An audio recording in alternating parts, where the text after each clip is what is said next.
வணக்கம். அமரர் கல்கி அவர்களின் பொன்னியின் செல்வன் 5ஆம் பாகம் தியாகச் சிகரம். அதில் 42ஆம் அத்தியாயம் மலையமான் துயரம். சம்புவரையர் முன்கட்டுக்கு வந்ததும் கந்தமாறனை தனியாக அழைத்து, மகனே, நம் குலத்துக்கு என்றும் நேராத ஆபத்து இன்று நேர்ந்திருக்கிறது. அதிலிருந்து நாம் தப்ப வேண்டுமானால் நான் சொல்வதை உடனே நீ தடை செய்யாமல் நிறைவேற்ற வேண்டும் என்று கூறினார். கரிகாலருடைய மரணம் கந்தமாறனை பெரிதும் கலங்கச் செய்திருந்தது. தான் வந்தியத்தேவனை கொல்ல நினைத்தது எவ்வளவு பெரிய தவறு என்பதையும் அவன் உணர்ந்திருந்தான். தந்தையே, மூடனாகிய என்னாலேதான் நம் குலத்துக்கு இந்த ஆபத்து நேர்ந்திருக்கிறது. அதற்காக என்னை மன்னியுங்கள். தாங்கள் என்ன கட்டளையிட்டாலும் அதை நிறைவேற்றி வைக்கிறேன் என்றான். நீ உடனே ஒருவருக்கும் தெரியாமல் இந்த மாளிகையை விட்டு வெளியேற வேண்டும். நான் படுக்கும் அறையில் கட்டிலுக்கு அடியிலிருந்து சுரங்கப்பாதை ஒன்று போகிறது. உனக்கு தெரியுமல்லவா? அது வேட்டை மண்டபத்திலிருந்து போகும் சுரங்கப்பாதையில் இம்மாளிகையின் மதில் சுவரண்டை போய் சேர்கிறது. தந்தையே, இந்த இக்கட்டான நிலைமையில் தங்களை தனியே விட்டுவிட்டு என்னை சுரங்க வழியில் தப்பித்து போகச் சொல்கிறீர்களா என்றான் கந்தமாறன். பிள்ளாய், அதற்குள் உன் வாக்குறுதியை மறந்து பேசுகிறாயே. ஆம், நீ போகத்தான் வேண்டும். கொல்லிமலை தலைவன் வல்வில் ஓரியின் வம்சத்துக்கு இப்போது நீ ஒருவன்தான் இருக்கிறாய். அவசியமாயிருந்தால் நீ அந்த மலைக்கே போய் மறைந்து வாழ வேண்டும். மதுராந்தக தேவருக்கு பட்டம் கட்டுவது என்று நிச்சயமாகி நான் உனக்கு செய்தி அனுப்பிய பிறகுதான் திரும்பி வர வேண்டும் என்றார் சம்புவரையர். மன்னிக்க வேண்டும் தந்தையே, மறைந்து வாழ்வது என்னால் இயலாத காரியம். வல்வில் ஓரியின் குலத்துக்கு அத்தகைய கோழையை பெற்ற அபகீர்த்தி வேறு வர வேண்டுமா? இந்த கணமே என்னுடைய இன்னுயிரை கொடுக்கச் சொன்னீர்களானால் கொடுக்கிறேன். ஆனால் ஒளிந்து வாழை ஒரு படேன் என்றான் கந்தமாறன். சம்புவரையர் சிறிது யோசனை செய்துவிட்டு, மகனே, உன்னை சோதனை செய்வதற்காக கூறினேன். ஓடி தப்பித்துக் கொள்ளவும் மறைந்து வாழவும் நீ இஷ்டப்படவில்லை. நல்லது, உயிருக்கு ஆபத்து நேரக்கூடிய வீரச்செயலிலேதான் உன்னை நான் ஏவப் போகிறேன். சுரங்கப்பாதை வழியாக உடனே வெளியேறிச் செல். ஆனால் கொல்லிமலைக்கு போக வேண்டாம். நேரே தஞ்சாவூருக்கு போ. பெரிய பழுவேட்டரையர் அநேகமாக அங்கே இருக்கலாம். இருந்தால் அவரிடம் இங்கே நடந்ததை சொல்லு. அவர் இல்லாவிட்டால் சின்ன பழுவேட்டரையரிடமும் மதுராந்தக தேவரிடமும் சொல்லு என்றார். ஐயா, இங்கே என்ன நடந்தது என்று அவர்களிடம் சொல்லட்டும். இது என்ன கேள்வி? கரிகாலரின் மரணத்தை பற்றி சொல்லு. நாம் உத்தேசித்திருந்த காரியம் விதிவசத்தினால் வேறு விதமாக நடந்துவிட்டது. கரிகாலர் மாண்டு விட்டார். மதுராந்தகருக்கு பட்டம் கட்ட இதுதான் தக்க சமயம் என்று அவர்களுக்கு தெரியப்படுத்து. மலையமானும் கொடும்பாளூர் வேளானும் அதற்கு குறுக்கே நிற்பார்கள். நமது பலத்தை எல்லாம் உடனே திரட்டி அந்த 2 பேரையும் அடியோடு அழித்துவிட வேண்டும் என்று கூறு என்றார் சம்புவரையர். கரிகாலர் எப்படி மரணமடைந்தார் என்று அவர்கள் கேட்டால் என்ன சொல்லட்டும் என்றான் கந்தமாறன். வேறு என்ன சொல்கிறது? வானர் குலத்தை சேர்ந்த வந்தியத்தேவன் அவரை கொலை செய்து விட்டான் என்று கூறு. இன்னும் ஒரு முக்கியமான விஷயம், இதை நன்றாக ஞாபகம் வைத்துக்கொள். வந்தியத்தேவன் ஈழ நாட்டுக்கு போய் திரும்பி வந்திருக்கிறான். அங்கே அருள்மொழி தேவனையும் பிறகு பழையாறையில் இளைய பிராட்டியையும் பார்த்துவிட்டு வந்திருக்கிறான். அருள்மொழி தேவன் நாகைப்பட்டினத்தில் மறைந்திருந்து இப்போது வெளிப்பட்டிருக்கிறதாக ஒரு செய்தி வந்திருக்கிறது. அருள்மொழி தேவன் சிங்காதனம் ஏறும் ஆசையினால் அண்ணனை கொல்வதற்கு வந்தியத்தேவனை அனுப்பி வைத்தான் என்ற வதந்தியை சோழ நாட்டில் பரப்ப வேண்டும். பழையாறை இளைய பிராட்டியும் இதற்கு உடந்தை என்ற சந்தேகத்தையும் உண்டு பண்ண வேண்டும். இதையெல்லாம் பழுவேட்டரையர்களிடமும் மதுராந்தக தேவரிடமும் சொல்லு. தந்தையே, தாங்கள் சொல்வதே உண்மையாகவும் இருக்கலாம் அல்லவா? ஸ்நேக துரோகியான வந்தியத்தேவன் அத்தகைய பயங்கரமான எண்ணத்துடனே இந்த மாளிகைக்கு வந்திருக்கலாம் அல்லவா? இருக்கலாம் மகனே. ஆனால் பழுவூர் இளையராணி திடீரென்று மாயமாய் மறைந்து போனதற்கு காரணம் கண்டுபிடிக்க வேண்டுமே. அவள் பேரிலும் அவளுக்கு உடந்தையாயிருந்த பாண்டிய நாட்டு ஆபத்துதவிகளின் பேரிலும் வல்லவரையன் வந்தியத்தேவன் குற்றம் சாட்டுகிறானே. குற்றம் செய்தவன் மற்றவர்கள் பேரில் அதை சுமத்தவே பார்ப்பான். இப்போது எனக்கு எல்லாம் விளங்குகிறது. தந்தையே, பழுவூர் இளையராணியை பழையாறை குந்தவை தேவிக்கு எப்போதும் பிடிப்பதே இல்லை. கரிகாலரை கொன்றுவிட்டு அதே சமயத்தில் பழுவூர் இளையராணியை அபகரித்து கொண்டு போவதற்கும் அவள்தான் ஏற்பாடு செய்திருக்க வேண்டும். முதன் மந்திரி அனிருத்தரும் இதற்கு உடந்தை போலிருக்கிறது. அதற்காகவே இந்த வந்தியத்தேவனை அவர்கள் அனுப்பியிருக்கிறார்கள். ஐயோ, அவர்களுடைய சூழ்ச்சியை அறியாமல் மோசம் போய்விட்டோமே. கந்தமாறா, போனதை பற்றி வருந்துவதில் பயனில்லை. இனிமேல் நடக்க வேண்டியதை பார்க்க வேண்டும். நீ உடனே புறப்பட்டுச் செல். கரிகாலன் மரணச் செய்தி சுந்தர சோழருக்கு போய் சேர்வதற்கு முன்னால், தஞ்சையில் வேறு யாருக்கும் தெரிவதற்கு முன்னால் பழுவேட்டரையர்களுக்கும் மதுராந்தகருக்கும் தெரிய வேண்டும். ஆகையால் நீ விரைந்து செல். தஞ்சை கோட்டைக்குள் போவதற்கும் ரகசிய சுரங்க வழி உண்டு என்பது உனக்கு தெரியுமல்லவா? தெரியும் தெரியும். அப்படியானால் உடனே புறப்படு. புறப்படுகிறேன் தந்தையே. என் தங்கை மணிமேகலை, அவளை பற்றித்தான் சிறிது கவலையாயிருக்கிறது. வேண்டாம் உனக்கு அந்த கவலை. நம்மிடம் அவள் உளறியது போல் வேறு யாரிடமும் உளறுவதற்கு நான் விடமாட்டேன். அப்படி அவள் உளர முற்பட்டால் அவளை என் கையினாலேயே கொன்று விடுவேன். ஐயோ, அதற்காகத்தான் கவலைப்படுகிறேன். தங்கள் கோபத்தை எண்ணித்தான் பயப்படுகிறேன். வேண்டாம், அவளுடைய மனத்தை மாற்றும் வழி எனக்கு தெரியும். ஆஹா, விதி விசித்திரமானதுதான். முதலில் அவளை நாம் மதுராந்தக தேவருக்கு மனம் செய்து கொடுப்பது என்று எண்ணினோம். இடையில் அந்த எண்ணத்தை மாற்றிக்கொண்டு கரிகாலருக்கு மனம் செய்து கொடுக்க உத்தேசித்தோம். கரிகாலர் இன்று பிணமாக கிடக்கிறார். நல்ல வேளை, மணிமேகலையின் உள்ளம் அவரிடம் செல்லவில்லை. நமது பழைய உத்தேசத்தையே நிறைவேற்ற வேண்டியதுதான். ஆனால் தந்தையே, மணிமேகலையின் உள்ளம் இப்போது அந்த சண்டாளன் வந்தியத்தேவன் பேரில் அல்லவா போயிருப்பதாக தெரிகிறது. அதெல்லாம் ஒன்றுமில்லை மகனே. மணிமேகலைக்கு தன் மனத்தை தான் அறியும் பிராயமே இன்னும் வரவில்லை. அவளை நான் கவனித்துக் கொள்கிறேன். நீ இனி ஒரு கணமும் இங்கே தாமதிக்க வேண்டாம். அச்சமயம் மதில் சுவர்களுக்கு வெளியில் வெகு சமீபத்தில் எழுந்த ஆரவாரத்தை கேட்ட கந்தமாறன், அப்பா, இது என்ன? மலையமான் படைகள் நெருங்கி வருவது போல காண்கிறதே. மலையமானை தாங்கள் மாலையில் பார்த்தபோது அந்த கிழவன் என்ன சொன்னான் என்று கேட்டான். நல்ல மங்களகரமான செய்தியைத்தான் சொன்னான். மணிமேகலையை ஆதித்த கரிகாலருக்கு மனம் செய்து கொடுக்கப் போகும் செய்தி அறிந்து அக்கிழவன் மிக்க மகிழ்ச்சி அடைந்தானாம். அதே மணப்பந்தலில் அவனுடைய மகள் வயிற்று பேத்தி ஒருத்தியையும் மனம் செய்து கொடுக்கலாம் என்று அழைத்து வந்திருக்கிறானாம். அழகாயிருக்கிறதல்லவா? மாளிகைக்கு வரும்படி நான் அழைத்ததற்கு நாளை பொழுது விடிந்ததும் நல்ல முகூர்த்தத்தில் வருவதாக சொல்லியிருக்கிறான். அவனுடைய வீரர்கள் இப்போதே வரப்போகும் திருமணத்தை கொண்டாடுகிறார்கள் போலிருக்கிறது. இவ்விதம் கூறிவிட்டு சம்புவரையர் சிரிக்க பார்த்தார். ஆனால் சிரிப்பு அரைக்குறையாக வந்துவிட்டது. வா வா, நானே உன்னை சுரங்கப்பாதையில் கொண்டு போய் விட்டுவிட்டு வருகிறேன். வழியில் ஒரு வினாடி கூட நீ தாமதிக்கக்கூடாது. வழியில் எங்கேயாவது குதிரை சம்பாதித்து கொண்டு விரைந்து போக வேண்டும் என்றார். சம்புவரையர் கையில் ஒரு தீபத்தை எடுத்துக்கொண்டார். இருவரும் சுரங்கப்பாதையில் புகுந்தார்கள். விரைவாக நடந்தார்கள். மாளிகையின் மதில் சுவரை கந்தமாறன் கடந்த பிறகு சம்புவரையர் அவனை கட்டித் தழுவி ஆசி கூறிவிட்டு திரும்பினார். விளக்கு வேண்டுமா என்று கேட்டதற்கு கந்தமாறன், வேண்டாம் அப்பா, எனக்கு இந்த வழி நன்றாய் தெரிந்ததுதானே. கண்ணை கட்டிவிட்டாலும் போய்விடுவேன் என்றான். அவன் சுரங்கப்பாதையில் கண்ணுக்கு மறைந்த பிறகு சம்புவரையர் திரும்பினார். வழியில் வேட்டை மண்டபத்துக்குள் புகுந்தாள். அடுத்த அறையில் ஏதாவது சத்தம் கேட்கிறதா என்று காது கொடுத்து கேட்டார். ஒன்றும் கேட்கவில்லை. சில கண நேரம் தயங்கி நின்றார். பிறகு ஒரு முடிவான தீர்மானத்துக்கு வந்தவர் போல் பெருமூச்சு விட்டார். விளக்கை நன்றாக தூண்டி வைக்க வேண்டிய இடத்தில் வைத்துவிட்டு விரைந்து திரும்பிச் சென்றார். திரும்ப சம்புவரையர் முன்கட்டுக்கு சென்றதும் அந்த புறத்து பெண்களையெல்லாம் ஒன்று சேர்த்தார். அவர்கள் எல்லோரும் ஏற்கனவே கலங்கி போயிருந்தார்கள். கண்ணீரும் கம்பலையுமாக கந்தமாறனால் அந்த புறத்தில் கொண்டு வந்து தள்ளப்பட்ட மணிமேகலையை கேட்டு அவர்கள் ஒருவாறு கரிகாலன் மரணத்தை பற்றி தெரிந்து கொண்டிருக்கிறார்கள். பெண்களே, நம் குலத்துக்கு என்றுமில்லாத பெரும் விபத்து ஏற்பட்டுவிட்டது. எந்த நிமிஷத்திலும் நீங்கள் இந்த மாளிகையை விட்டு புறப்பட சித்தமாயிருக்க வேண்டும். பல தினங்கள் காட்டிலும் மலையிலும் காலம் கழிக்கவும் துணிவு பெற வேண்டும். எல்லோரும் அவரவர்களுடைய ஆடை ஆபரணங்களை எடுத்துக்கொண்டு நிலா முற்றத்துக்கு வந்து சேருங்கள். அழுகை சத்தமோ புலம்பல் சத்தமோ முணுக் என்று கூட கேட்கக்கூடாது, தெரியுமா என்று எச்சரித்தார். பின்னர் சம்புவரையர் மாளிகையின் முன்வாசல் பக்கம் வந்தார். முன்வாசல் கோபுரத்தின் மேல் ஏறி வெளியிலே என்ன அவ்வளவு ஆரவாரம் என்று தெரிந்து கொள்ள விரும்பினார். அதற்கு அவகாசம் கிடைக்கவில்லை. ஏனெனில் அவர் முன்வாசலை நெருங்கும் போதே வெளியிலிருந்து வீரர்கள் கோட்டை வாசற்கதவுகளை தகர்த்து தள்ளிவிட்டு உள்ளே தடதடவென்று புகுந்து கொண்டிருந்தார்கள். வாசற்காவலர்களை அவர்களை தடுக்க முயன்று முடியாமல் கீழே விழுந்து கொண்டிருந்தார்கள். இதுவுமல்லாமல் கோட்டையின் மதில் சுவர் மீது ஏறி குதித்தும் வீரர்கள் உள்ளே புகுந்து கொண்டிருந்தார்கள். சம்புவரையரின் உள்ளத்தில் பெரும் பீதியும் கலக்கமும் ஏற்பட்டன. கரிகாலன் கொலையுண்ட செய்தி ஒருவேளை மலையமானுக்கும் தெரிந்துவிட்டதா என்ன? இதற்குள் எவ்விதம் தெரிந்திருக்கும்?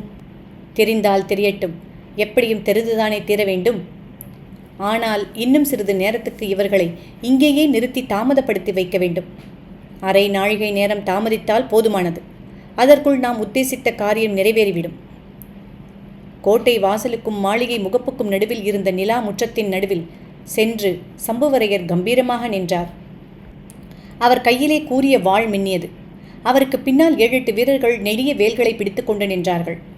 அவர்களில் சிலர் கையில் தீவர்த்தி வெளிச்சம் வைத்துக் கொண்டிருந்தார்கள். வாசல் கதவுகளை உடைத்து தகர்த்து கொண்டு முன்னால் வந்த வீரர்களை தொடர்ந்து திருக்கோவலூர் மலையமானும் பார்த்திபேந்திரனும் வந்தார்கள். நிலா முற்றத்தின் நடுவில் நின்ற சம்புவரையரை பார்த்துவிட்டு பார்த்திபேந்திரன் மலையமானுக்கு அவரை சுட்டி காட்டினான். இருவரும் சம்புவரையரை நோக்கி வந்தார்கள்.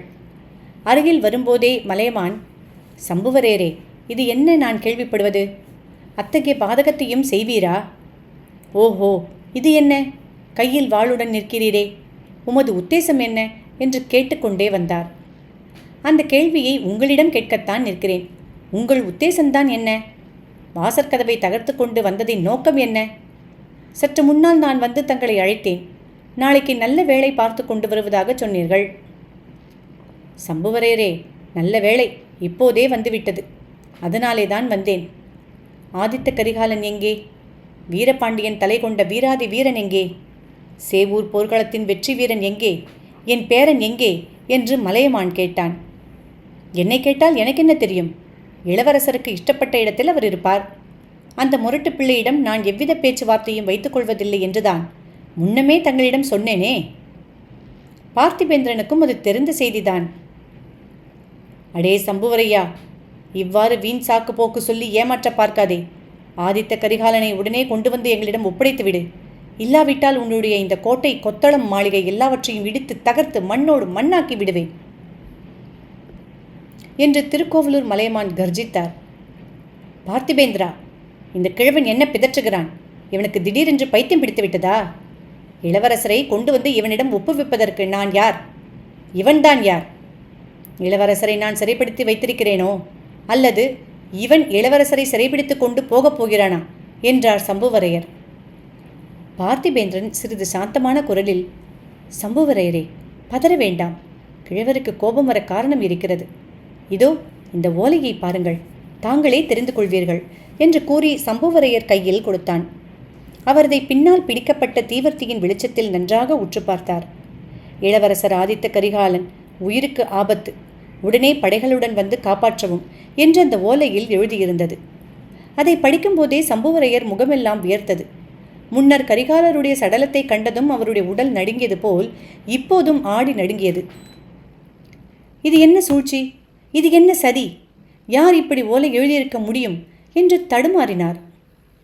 ஓலை யார் எழுதினால் என்ன? ஆதித்த கரிகாலரை உடனே இவ்விடம் அழைத்து வா, அல்லது அவர் இருக்கும் இடத்துக்கு எங்களை அழைத்து போ. இல்லாவிட்டால் என் வீரர்களை விட்டு தேடச் சொல்லட்டுமா என்று கேட்டார் மலையமான்.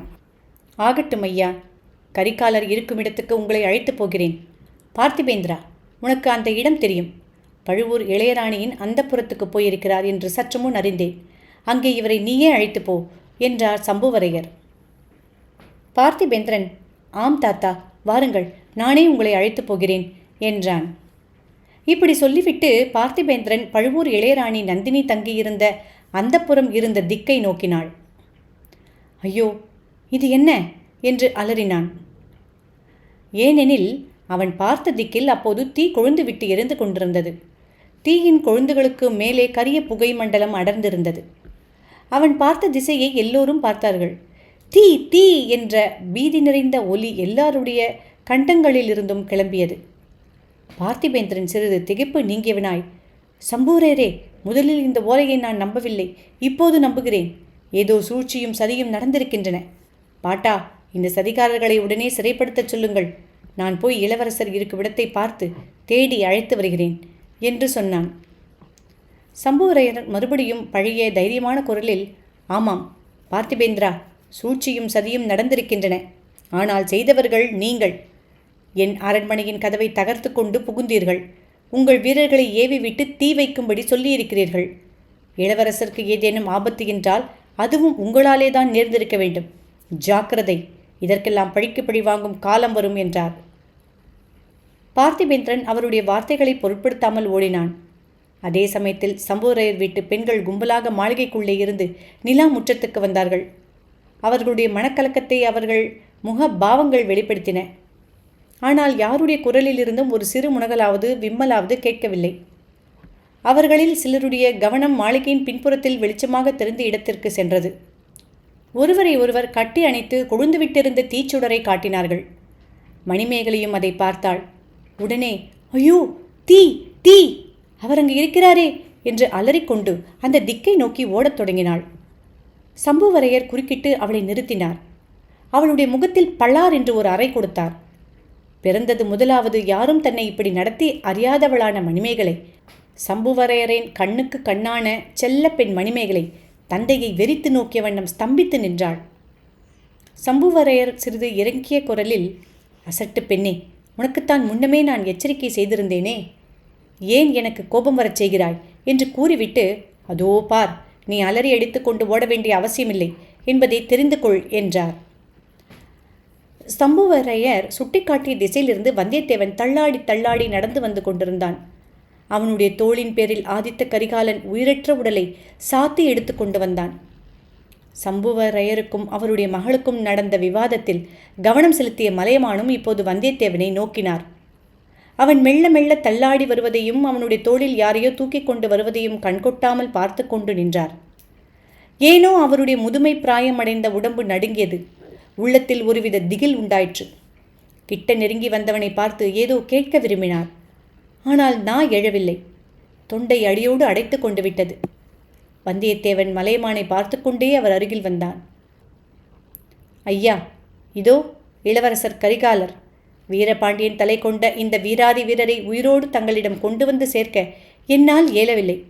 உடலை மட்டும் தீக்கிரையாக்காமல் கொண்டு சேர்த்தேன். விதியானாலும் சதியினாலும் கொல்லப்பட்ட உங்கள் பேரப்பிள்ளையை இனி நீங்கள் ஒப்புக்கொள்ளுங்கள் என்று கூறிவிட்டு வந்தியத்தேவன் இளவரசர் கரிகாலரின் சடலத்தை மெதுவாக கீழே இறக்கி படுக்க வைத்தான். உடனே தடால் என்று தானும் கீழே விழுந்து நினைவிழந்தான். கிழவர் மலையமான் இளவரசரின் உடலுக்கு அருகில் உட்கார்ந்தார். அவருடைய வீர திருமுகத்தை சற்று நேரம் உற்று நோக்கினார். திடீரென்று மலை குலுங்குவது போல அவருடைய உடம்பெல்லாம் குலுங்கி அசைந்தது. அலைக்கடலின் ஆரவாரத்தைப் போல் அவருடைய தொண்டையிலிருந்து ஐயோ என்ற சோகக்குரல் வந்தது. தன் இரும்பையொத்த முதிய கைகளினால் தலையிலும் மார்பிலும் மாற்றி மாற்றி அடித்து கொண்டார். என் செல்வமே, உன்னை மனக்கோலத்தில் பார்க்க வந்தேனே, பிணக்கோலத்தில் பார்க்கிறேனே என்று 8 திசையும் கிடுகிடுத்து நடுங்கும்படியாக அலறினார். பின்னர் அம்முது பெரும் கிழவர் ஆதித்த கரிகாலன் பிறந்ததிலிருந்து நடந்த சம்பவங்களை ஒவ்வொன்றாக கூறி புலம்பினார். அவன் பிறந்த நாளில் நடத்திய கொண்டாட்டங்களை குறிப்பிட்டார். அவர் குழந்தையாயிருந்த போது தமது மடியிலும் கரங்களிலும் தோள்களிலும் கொஞ்சி விளையாடியதைச் சொல்லி அழுதார். அவனுக்கு வேல் எறியவும் வாள் பிடித்து சண்டை செய்யவும் தாம் கற்றுக் கொடுத்ததையெல்லாம் சொன்னார். 16வது பிராயத்தில் சேவூர் போர்க்களத்தில் அவன் நிகழ்த்திய அசகாய சூரத்தனமான வீர பராக்கிரம செயல்களை ஒவ்வொன்றாக கூறி துக்கித்தார். ஐயோ, பாண்டியனோடு நடத்திய அந்த வீர போர்களிலே நீ இறந்து வீரஸ்வர்க்கம் அடைந்திருக்க கூடாதா? இந்த சண்டாளன் சம்புவரையனும் இவனுடன் சேர்ந்த சதிகாரர்களும் செய்த சூழ்ச்சிக்கு இரையாகியா மாண்டிருக்க வேண்டும்? அந்தோ, உன்னை நானே இவன் விருந்தாளியாக போகும்படி சொல்லி அனுப்பினேனே. எனக்கு வயதாகிவிட்டது. உனக்கு இங்கே நண்பர்கள் வேண்டும் என்று எண்ணி இவன் மகளை நீ மணந்து கொண்டால் உன் கட்சியில் இருப்பான் என்று நம்பி அனுப்பினேனே. சம்புவரையன் மாளிகைக்கு அனுப்புவதாக எண்ணிக்கொண்டு யமனுடைய மாளிகைக்கு விருந்தாளியாக அனுப்பிவிட்டேனே. நான் அல்லவா பாதகன், நான் அல்லவோ அவனை கொன்றவன் என்று கூறி மீண்டும் மீண்டும் தன் தலையில் அடித்து கொண்டார். பின்னர் திடீரென்று சோகத்திலிருந்து விடுபட்டு ரௌத்ராகாரம் அடைந்து சுற்றும் முற்றும் பார்த்தார். அடே சம்புவரையா, உண்மையைச் சொல். இளவரசர் எப்படியடா மாண்டார்? என்ன சூழ்ச்சியடா செய்தாய்? தேவேந்திரனே வந்து எதிர்த்தாலும் நேருக்கு நேர் நின்று அவனை வென்றிருக்க முடியாதே. எத்தனை பேரை அவன் பேரில் ஏவி விட்டாய்? அவர்கள் எங்கே மறைந்திருந்து எப்படியடா இந்த வீராதி வீரனை கொன்றார்கள்? உண்மையை சொல்லிவிடு என்று கர்ஜித்தார். சம்புவரையரும் கோபத்தோடு, கிழவா, உன் முதுமை பிராயத்தை முன்னிட்டு பொறுத்திருக்கிறேன். இளவரசர் எப்படி இறந்தார் என்று உனக்கு எவ்வளவு தெரியுமோ அவ்வளவுதான் எனக்கும் தெரியும். இளவரசர் சடலத்தை தூக்கி கொண்டு வந்தானே, அவனை கேட்டால் ஒருவேளை சொல்லுவான். என்னை கேட்பதில் என்ன பயன் என்றார். அடே, உன்னுடைய மாளிகையில் உன்னுடைய விருந்தாளியாக இருக்கும்போது இச்சம்பவம் நேர்ந்திருக்கிறது. நீ ஒன்றும் அறியாதவன் போல பேசுகிறாய். இதை யார் நம்புவார்கள்? நல்லது, உன்னை சுந்தர சோழ சக்கரவர்த்தி கேட்கும்போது இந்த மறுமொழியை அவரிடம் சொல்லு. வீரர்களே, இந்த சம்புவரையனை சிறைப்படுத்துங்கள். இவனுடைய மாளிகை மதில் சுவர் எல்லாவற்றையும் இடித்து தரையோடு தரையாக்குங்கள் என்று கிழவர் இடிமுழக்கம் போன்ற குரலில் கட்டளையிட்டார். அப்போதுதான் திரும்பி வந்திருந்த பார்த்திபேந்திரன் மலையமானை பார்த்து, ஐயா, இந்த மாளிகையை அழிக்கும் பொறுப்பு நமக்கு கிடையாது. அக்னி பகவான் அந்த வேலையை மேற்கொண்டு விட்டார். அதோ பாருங்கள் என்றான். மலையமான் பார்த்தார். அந்த பெரிய மாளிகையில் ஒரு மூலையில் சற்று முன் காணப்பட்ட தீ வெகு சீக்கிரமாக பரவி வருவதை கண்டார். பிரம்மாண்டமாக வளர்ந்து வானளாவி கொழுந்து விட்டிருந்த அப்பெரும் தீ மாட கூடங்களையும் மச்சு மெத்தைகளையும் கோபுர கலசங்களையும் விழுங்கி பஸ்மீகரம் செய்து கொண்டு மேலும் மேலும் இறை தேடி அதன் 1000-10,000 செந்நாக்குகளை நீட்டிக்கொண்டு விரைந்து வருவதை கண்டார். அந்த கோர பயங்கரமான காட்சியை பார்த்த வண்ணமாக திருக்கோவலூர் வீரர்கள் பிரமித்து நிற்பதையும் கண்டார். சரி சரி, அக்னி பகவான் நமது வேலையை ஏற்றுக்கொண்டு விட்டார். நல்லது பார்த்திபேந்திரா, உடனே புறப்படுவோம். 3 உலகமாளும் சுந்தர சோழ சக்கரவர்த்தி தமது மூத்த மகனை பார்க்க வேண்டும் என்று 3 வருஷமாக சொல்லி அனுப்பி கொண்டிருந்தார். என் மகள் வானமாதேவி இளவரசனை அழைத்து வரும்படி எனக்கு சிபாரிசு மேல் சிபாரிசு அனுப்பி கொண்டிருந்தாள். உயிரற்ற இளவரசனின் சடலத்தையாவது அவர்கள் கடைசி முறை பார்க்கட்டும். இந்த வீராதி வீரனுடைய உடலை சண்டாள சம்புவரையனுடைய மாளிகையை விழுங்கிய அக்னிக்கு நாம் இரையாக்க வேண்டாம். தஞ்சாவூருக்கு எடுத்துச் செல்வோம். சக்கரவர்த்தியின் சன்னிதானத்தில் கொண்டு போய் போடுவோம். உயிர்களை இழந்த திருமுகத்தையாவது பெற்ற தாயும் தகப்பனாரும் பார்த்து புலம்பட்டும். இளவரசனை கொன்ற சண்டாள பாதகர்களுக்கு தக்க தண்டனை சக்கரவர்த்தியை விதிக்கட்டும் என்றார் மலையமான். இதோடு இந்த அத்தியாயம் முடிவுற்றது.